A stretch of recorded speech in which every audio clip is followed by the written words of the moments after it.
सिसिया बनावलन हो अपना से छोटे छोटे सिसिया बनावलन गरबा के अंगना पधारे गुरु के सिसिया गरबा में हमारा पधारे गुरु के सिसिया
हमारे घर में स्वागत है और आप लोग और भोले बाबा तो कृपा सदैव हम पे रहता है। आप सभी लोग हम पर हम तीनों बहनों पे आशीर्वाद बना के रखिए। जरूर जरूर भोले बाबा के हम लोग के घर में आते रहे और ऐसे भोले बाबा का स्वागत करते रहे। आप लोग मेरे घरों में आकर के मेरे घर को पवित्र कीजिएगा। चलिए आप सभी लोग को चंदन टीका से स्वागत है।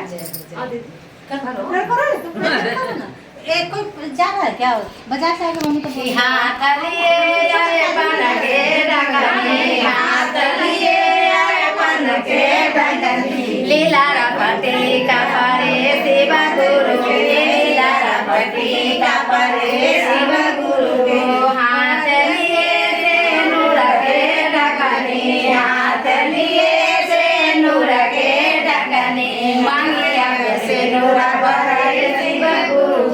मांगिया वैसे नूरा लगाए शिव गुरु एकदम एकदम उनको पूछिए भाई भैया पहाड़ पढ़ो पहाड़ पे पढ़ के